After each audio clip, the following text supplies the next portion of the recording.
Je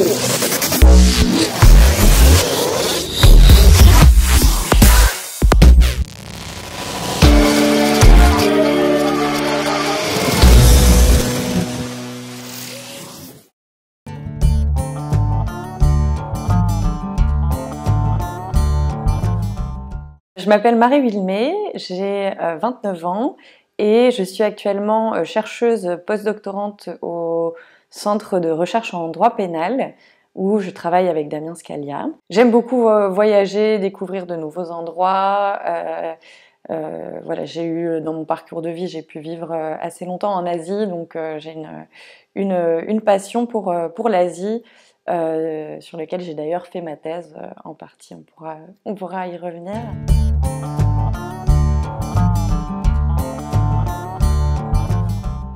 J'ai commencé mon parcours à Sciences Po Paris, sur le campus Europe-Asie. Et de ce fait, c'était un bachelor pas en droit, mais en sciences politiques.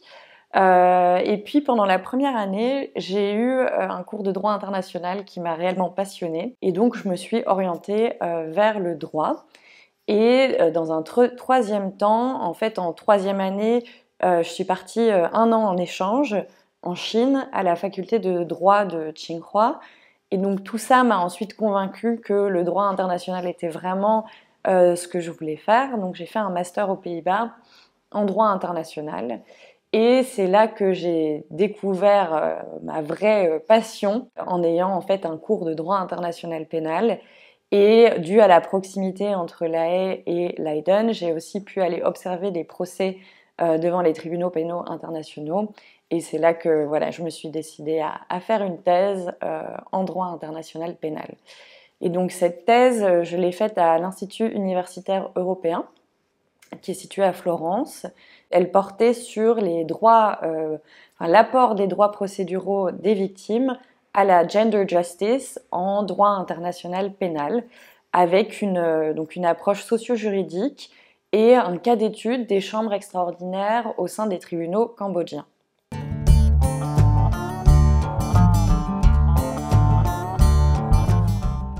Le terme gender justice, en fait, je décide de le garder en anglais parce que sa traduction en français est très difficile et voilà, j'avais trouvé justice en matière de genre, justice liée au genre, mais ça n'englobe pas vraiment la totalité du concept, qui est donc un concept en fait préexistant, mais que moi j'ai développé dans ma thèse et j'ai essayé de définir justement.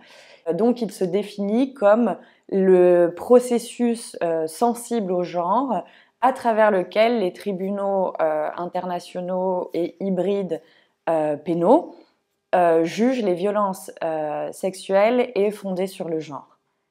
Donc ça inclut non seulement le jugement, mais aussi tout le traitement judiciaire des victimes. Et c'est cette double facette en fait qui est englobée dans le concept de gender justice.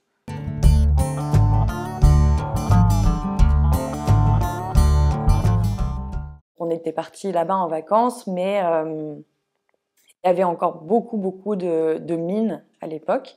Et donc il y avait beaucoup de gens en fait qui avaient perdu un bras ou une jambe à cause des mines. Et on était allé dans un musée en fait sur les Khmers rouges. Ça m'avait énormément marqué parce que notamment notre guide avait été enfant soldat sous les Khmers rouges et il avait partagé avec nous en fait son histoire.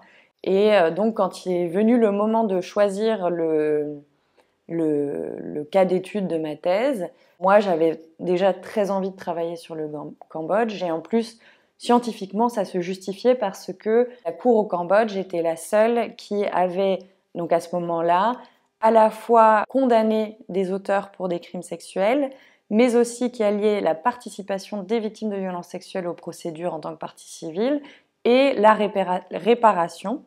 Une réparation qui était d'ailleurs effective car elle avait été mise en place au moment où j'ai conduit ma recherche. Donc ça se justifiait à la fois en termes d'intérêt personnel mais aussi d'intérêt scientifique.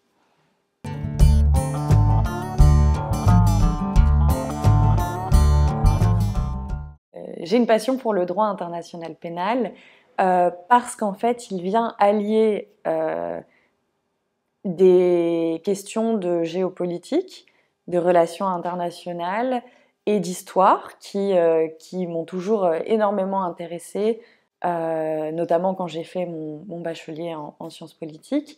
Et ça vient allier à le droit et la justice.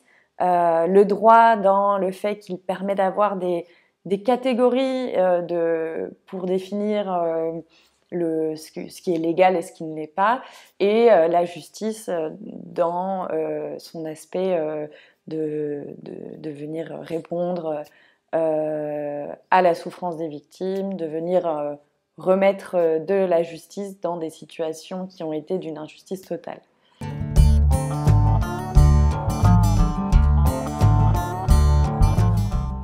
Donc en fait, j'ai commencé à m'intéresser aux études féministes parce que ma thèse portait sur les crimes sexuels et fondée sur le genre. Donc nécessairement, quand j'ai évolué dans ma recherche, la question du féminisme est arrivée de façon centrale. Moi, je suis féministe depuis de nombreuses années et depuis même avant ma thèse, même si ma thèse m'a rendue plus féministe que je l'étais auparavant. Je pense que j'ai vraiment une grande admiration pour Gisèle Halimi et notamment quelque chose qui me frappe toujours avec ses interviews, c'est que quand les gens disent des propos complètement aberrants devant elle, elle rit. Et c'est une technique que j'ai adoptée parce que je trouve que c'est fantastique.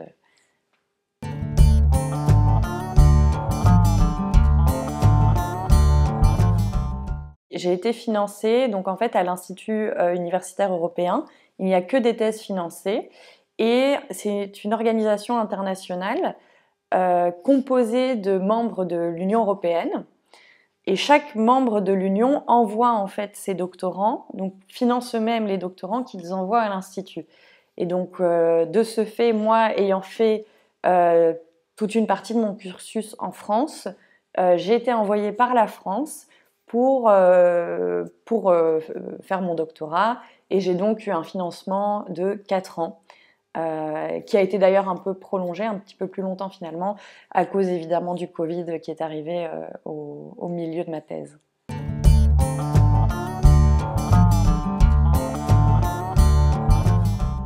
Je travaille sur un projet de recherche de 2 ans financé par le FNRS qui porte sur la compétence universelle en droit, en action et en contexte. Donc la compétence universelle, c'est toutes les procédures qui sont mises en œuvre par des autorités judiciaires nationales pour juger des crimes internationaux commis à l'étranger. On travaille en collaboration avec Damien Scalia sur ce projet et on a adopté une approche socio-juridique aussi, donc qui fait écho à mes précédentes recherches. Et notre but est tout d'abord d'analyser la mise en œuvre en pratique de cette compétence, donc ce qui se passe réellement dans les bureaux des procureurs, juges d'instruction, devant la cour.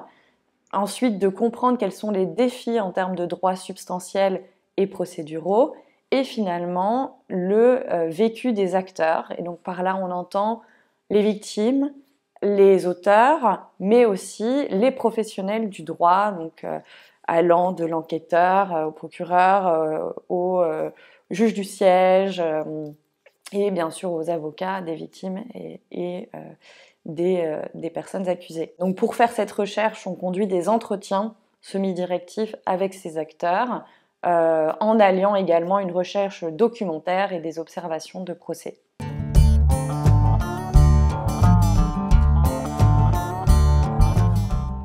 Peut-être les petits tips que je peux donner, c'est vraiment d'avoir un projet solide. Il me semble que c'est réellement ça le cœur en fait de l'obtention du financement. C'est avoir un projet sur lequel on a beaucoup réfléchi, beaucoup échangé avec d'autres, qu'on a fait relire de nombreuses fois. Donc pour ma part, j'ai été relue par des collègues, par Damien Scalia et aussi par la cellule Europe, ce qui m'a aidé Et je pense qu'il faut aussi, je conseillerais de lire en fait plusieurs projets qui ont obtenu les financements. Moi, c'est ce que j'avais fait, j'en avais collecté, parce qu'il y a aussi un peu un jargon qui se retrouve dans tous les projets Marie Curie et qui est en fait demandé par la commission. Et je pense que de maîtriser ce jargon et de bien comprendre les attendus en termes aussi de la partie peut-être moins scientifique, mais plus sur la communication, la diffusion des résultats de recherche, c'est ça aussi qui permet finalement l'obtention du financement, il me semble.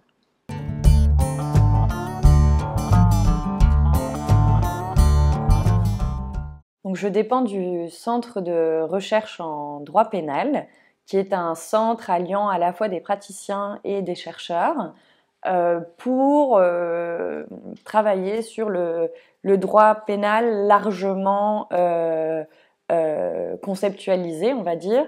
Donc, les recherches portent beaucoup sur l'interaction entre le droit national et le droit international, sur le droit international pénal, mais aussi sur donc les crimes sexuels. Et en ce moment, donc, il y a plusieurs projets de recherche qui sont menés, notamment sur des alternatives finalement au système pénal, comme les commissions qui ont été mises en œuvre pour les abus sexuels dans l'Église. Je travaille principalement en collaboration avec les chercheurs du CRDP. On a beaucoup d'échanges entre nous, on réfléchit énormément à nos recherches, on en discute et on a la chance aussi d'avoir une sociologue parmi nous, ce qui permet également d'affiner la méthodologie, de mieux comprendre la partie qu'on emprunte à la sociologie finalement. Et en dehors du centre, je travaille également à la MSH avec le Centre sur les expériences de guerre qui va allier en fait des chercheurs de disciplines diverses.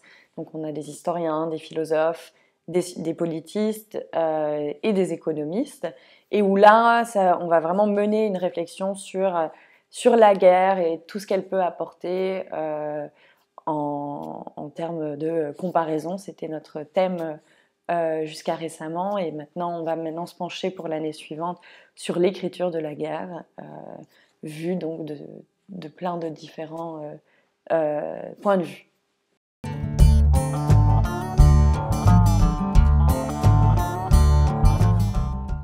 Je dirais que c'est toute la partie réflexion, donc réflexion qui est continue finalement quand on fait de la recherche. On est tout le temps en train de réfléchir à notre sujet, à voilà, d'autres, même quand on va lire autre chose ou faire autre chose, qui est d'ailleurs parfois un peu un des mauvais côtés de la recherche.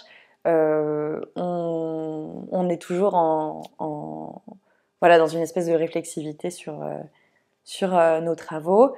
Et je dois dire que à titre personnel, ce que je préfère, c'est mener des entretiens. Donc, je fais énormément d'entretiens de recherche, que ce soit maintenant pour mon postdoctorat ou pour ma thèse. Et j'aime beaucoup le contact humain en fait qu'on a à travers ces entretiens, où l'approche que j'adopte pour les entretiens, c'est l'approche relationnelle qui a été développée par Liane Fuji. Donc c'est une approche qui va être vraiment centrée sur l'enquêté et où on ne va pas tenter d'imposer des questions, des concepts, mais plutôt l'intervieweur suit complètement l'interviewé et va là où cette personne veut l'emmener. Voilà, je trouve que de mener les entretiens de cette façon, ça permet à la fois de comprendre des choses auxquelles on n'aurait pas forcément pensé de notre position en tant que chercheur. Parfois, il y a des aspects pratiques qui nous dépassent. Donc ça, c'est un moyen en fait d'obtenir de l'information et aussi de créer un lien de confiance envers la personne à qui on parle. On lui démontre en fait d'une certaine façon qu'on est réellement intéressé dans ce qu'ils ont à dire, dans l'entièreté de ce qu'ils ont à dire.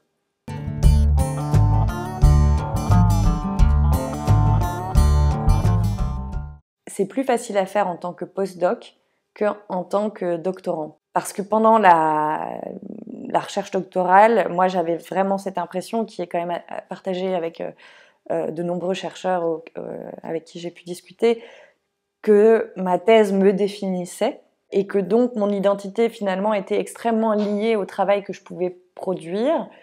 Et c'est un travail long qui prend plusieurs années avec une espèce de... Moi je le vivais comme une espèce d'épée de Damoclès finalement au-dessus de moi et une pression un peu toujours présente.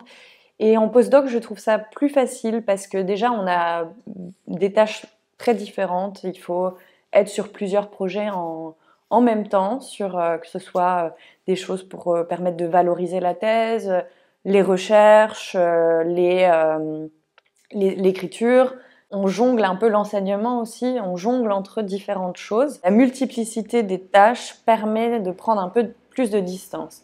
Ensuite, pour moi, j'essaye de ne pas trop travailler de la maison pour en fait vraiment maintenir cet espace professionnel ici dans la petite maison à l'ULB et l'espace personnel qui est chez moi.